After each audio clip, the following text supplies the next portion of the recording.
Hi, folks. You're with Taskless today. Taskless today, your pushback channel, and thank you for joining this audio, no pictures live stream. Please listen to this presentation as you would a radio broadcast. In this essay, I'd like to talk about the issue of modern day slavery. And you see articles in the mainstream globalist controlled media about modern slavery, and they take quite a narrow sort of position on it, and they have to stay consistent and within the globalist narrative. Now, the globalist curated narrative is evil, bad, whitey, victim, minority, black group. And that narrative has to stay untouched and unblemished. Now, it doesn't matter if it's all lies and inventions and falsehoods and fabrications and so on and cherry picking. Hey, who cares? That's the narrative, and that's the narrative we have to stick with. So everywhere across the white Western world, all white people are evil, bigot, Nazi, fascist, Hitler, and da-da-da.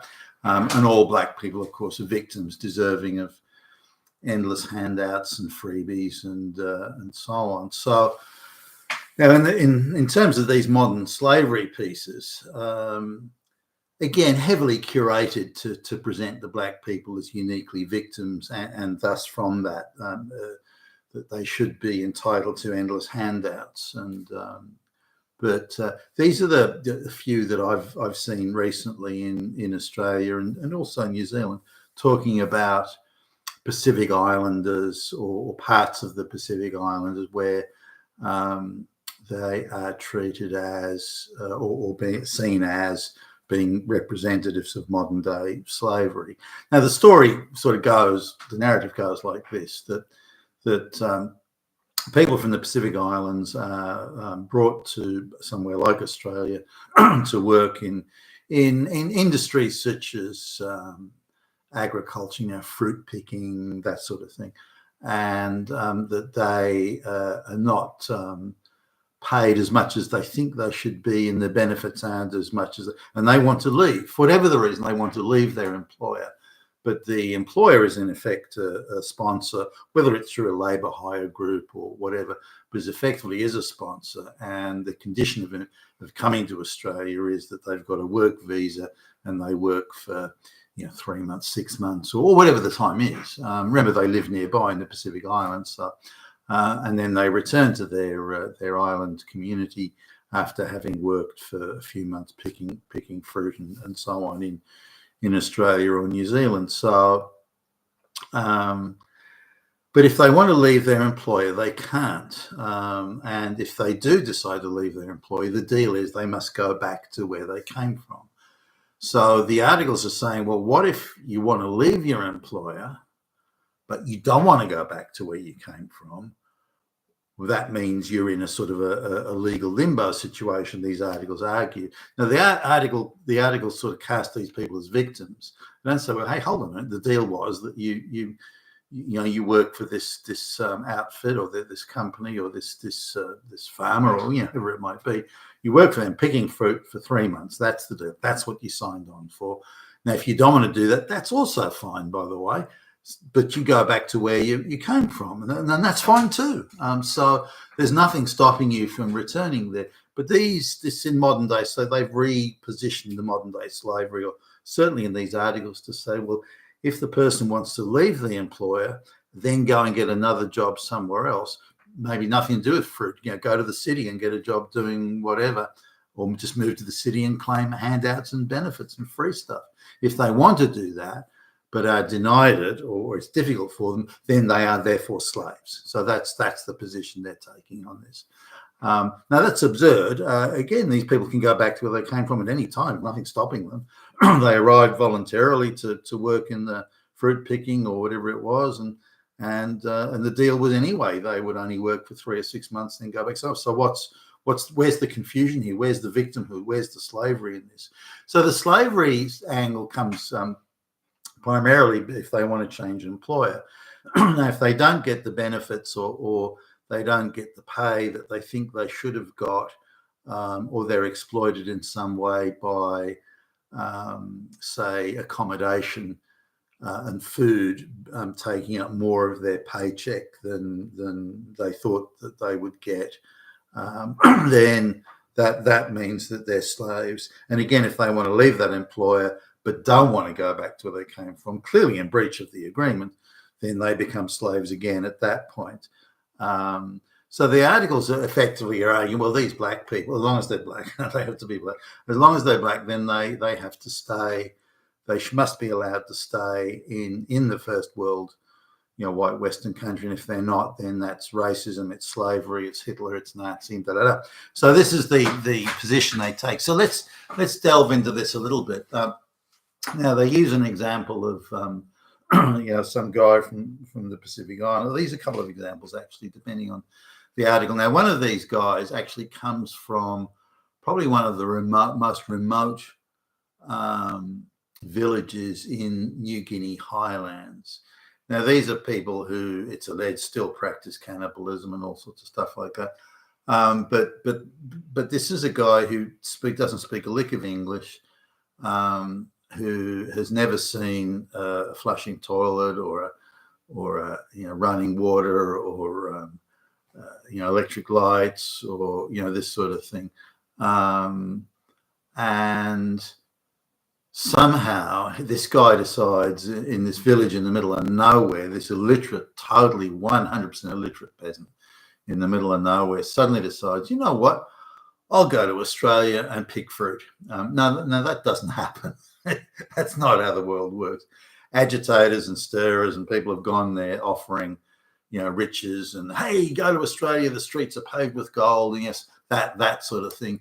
And you'll make lots of money and you'll be a king. You'll be a double king, a triple king in your village. All the women will want to fuck you. And all the, wow, think of the glory and the prestige here. You'll have all this money and you'll be able to send the money back to your fellow villagers, and you will be a king of kings.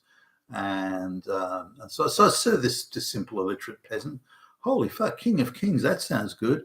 How do I, where do I sign up for this? Well, it's only for a few months, and all you have to go there. All you do is, what have I got to do though?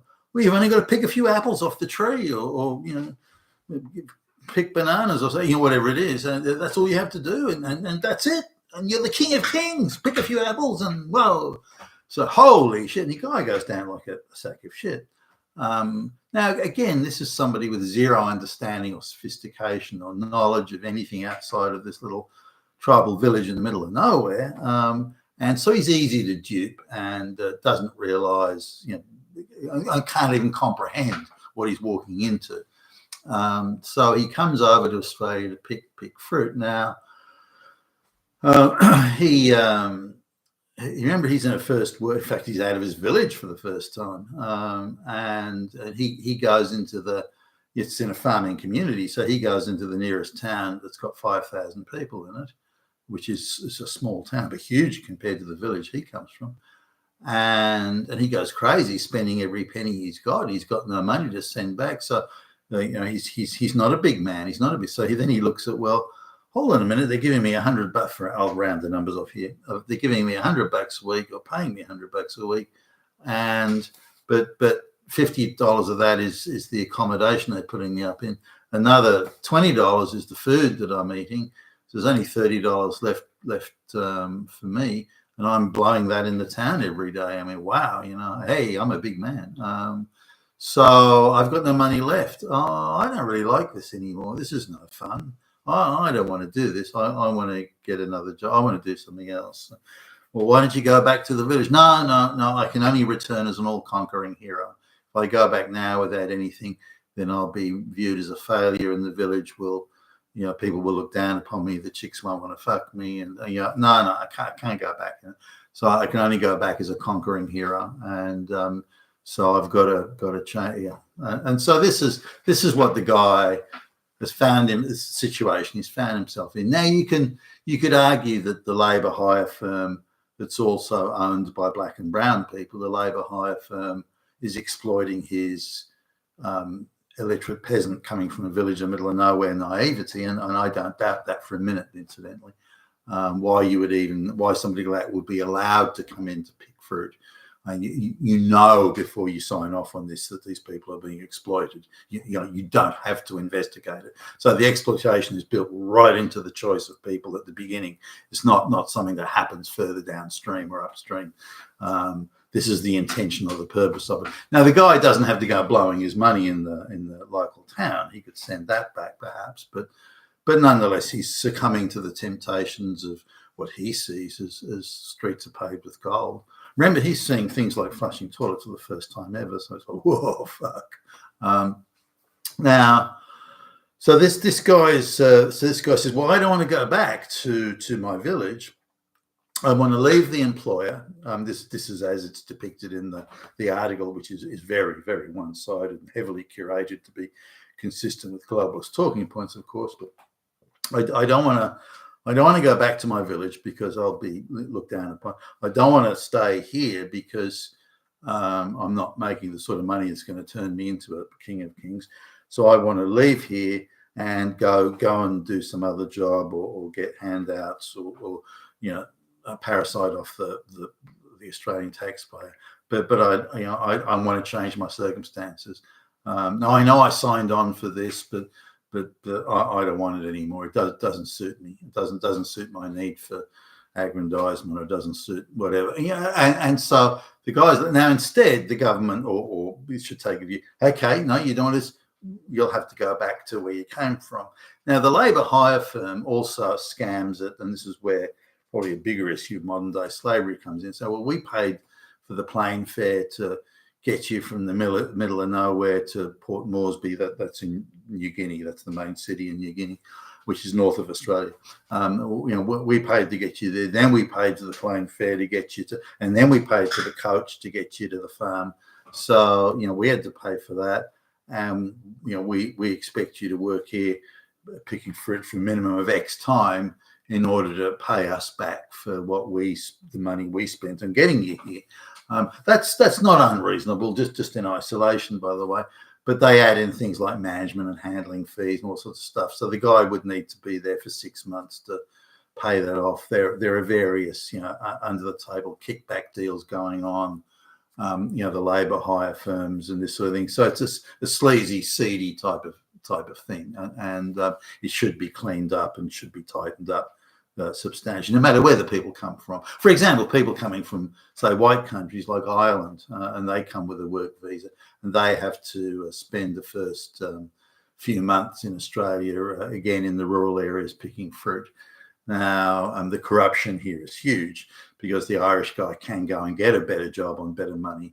So he'll slip the labour hire firm or the farmer or whoever it is, because they got to sign off on it saying that the guy did the fruit picking. So that they slip the farmer $1,000, for example, slip the farmer $1,000 because they got a better paying job or higher paying job they can go to in the city. So I'll slip the guy $1,000. The farmer signs off on it. Or the labour hire, foreman signs off on it, and then the white Irish guy goes off to do his job as a fucking engineer or something, and then the farmer takes the $1,000. Sort of everybody's happy, but the illiterate black peasant from the middle of nowhere doesn't have that option. He's got no better job to go to, and so they should, in my view, at least go back.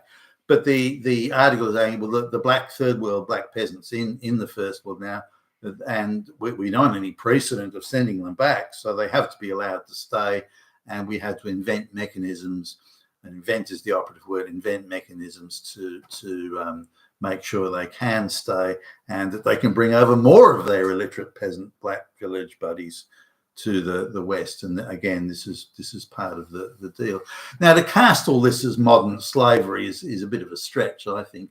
The modern slavery going on in a lot of places, coming from third world. For example, the workers, many of the workers involved in, say, takeout food, fast food business. These franchises and businesses are owned by Indians and Nigerians or whoever, and they are more than happy to enslave their fellow peasants. But we need to just be a little bit sort of broader minded here. The way these media propaganda articles argue that the implication is that the black person was ripped from their wealthy, middle class, prosperous existence and thrust into a slavery. Oh, the terror of it all. When in fact, no, you're looking at a literate peasant living a subsistence peasant lifestyle, hand to mouth in some fucking grass hut in the middle of nowhere. That's what you're talking about. So this is not someone ripped from their middle class existence. Far from it. Now, in terms of the peasants that are brought out to Australia, whether it be Chinese or Indian, there's recently an Indian a guy or Indian people. I don't know what it could be a business. I mean, it looks like a business from what I can tell. Not far from where I live, and they've bought like a 5 or 6 bedroom house, and that is now chock full of Indians. And these Indians are bussed around to work as a labour hire thing, are bussed around to work in takeout food shops that are owned by other Indians. So it's a huge scam, massive scam, and it's slavery on steroids in my view, given that they're brought out from these peasant rural communities in India, of which there are hundreds of millions of people. It's an inexhaustible supply of illiterate peasant labour. And brought out to the West, and they're working, 12+ hour shifts 7 days a week, and living in 6 people per bedroom and this sort of stuff. So that to me is modern day slavery. But the government, all the Western governments, just look the other way. They don't do anything about that. But yet that's modern slavery.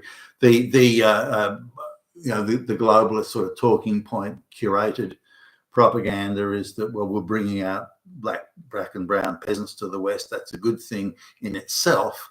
Therefore, any exploitation that does take place, we shouldn't really call it slavery. We should only call it slavery if they're sent back to their country of origin. Then and only then does it become slavery. So it's an interesting and rather strange take on slavery. Just to finish off here, there's some friends of ours. Their daughter is, I think she's 2nd year university now, and she mentioned something about modern slavery, but the way she depicts it, it's an extension of the transatlantic slavery. It's something that only rich white people do, exploiting the hapless black peasant and so on. And I said, well, other than the transatlantic slavery, was there any other slavery throughout human history? Oh, no, only white people ever did it. And they only did it to North America, and it was only white people, and Hitler did it. And it's that sort of, and well, have you heard of the slavery sort of, what about the Arab slavery? And she just looked blankly at me and had no idea. So what they're being taught today, that only evil white people are doing it. And this comes across in these articles because the exploiters are not the white people. The exploiters, rather black and brown people who are doing the exploiting or the slavery, if you like, but they curate that out of the articles because they can't talk negatively about black and brown people. Only white people can be talked negatively about, and therefore it has to be a complete victim story. But the way it's written, you would assume or deduce, just on the surface at least, that it was white people doing the exploiting, when in fact it's not. Which again means that it's insane globalist bullshit propaganda. You've been a tasteless today, your pushback channel. Thank you for listening.